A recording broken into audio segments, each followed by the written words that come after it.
Olha só, vou mostrar para vocês agora uma execução muito bacana que a gente realizou aqui, que foi a elevação de um contrapiso. Esse contrapiso tinha um batente, estava muito mais alto do que o outro ambiente, e a gente fez o preenchimento com EPS. Então a gente veio colando o EPS no chão. A gente colocou uma argamassa, mas essa colagem aí é simplesmente para ele não ficar se mexendo na hora que a gente estiver trabalhando por cima. Nem precisava colar, tá? Mas a gente resolveu colar.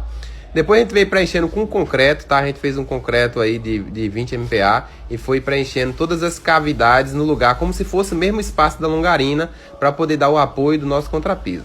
Em seguida a gente veio fazendo as lagartixas, o mestre, como algumas pessoas chamam, fora a fora, para poder preparar o guia para fazer o nosso contrapiso. A gente fez essa guia aí de uma ponta a outra, tanto do lado como em cima do EPS também. A gente veio fazendo a guia. Primeiro a gente coloca todas as mestras no lugar, depois a gente vai espalhando a massa, coloca a massa um pouquinho mais mole para poder a gente conseguir fazer a mestra todinha de uma ponta até a outra, dessa forma como você está vendo aí.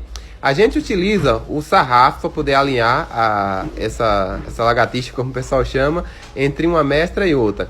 A gente faz isso em todas as laterais, depois a gente faz uma gororoba utilizando cimento, água e chapskin flex, derrama no chão e vem com a massa farofa, colocando em toda a base do contrapiso. Eu costumo jogar a massa farofa, fazer uma compactação com uma enxada ou um batedor e depois desempolar utilizando uma desempoladeira daquela que ela é carrasquinhenta, que ela tem os dentinhos, tá? De plástico.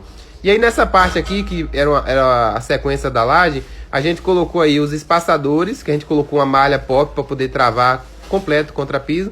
A gente colocou esses espaçadores para levar a malha do EPS e veio com a massa farofa aplicando fora a fora também. E sempre que a gente faz esse contrapiso, a gente costuma fazer as mestras laterais e depois ir puxando o contrapiso, alinhando pelas mestras que já está seco. E dessa forma a gente consegue trabalhar rapidinho, com bastante eficiência, e o contrapiso não fica com barriga. Então a gente veio puxando o contrapiso fora a fora. Depois que a gente terminou o contrapiso, a gente fez uma limpeza geral, mais ou menos uma semana depois. E aí fez essa limpeza e veio aplicando um prime chamado Ultra Grip para poder promover a aderência do nosso piso líquido que a gente vai colocar aqui. Então a gente aplicou aí o Ultra Grip fora a fora, do jeito que você está vendo. A gente aplica o Ultra Grip com rolo, tá? Isso é uma ponte de aderência. Depois a gente vem aqui com o piso autonivelante, ou chamado piso líquido, tá? A gente faz a regularização de toda essa base aí. Esse chão vai ficar super lisinho, parecendo aquele chão de cimento queimado, tá?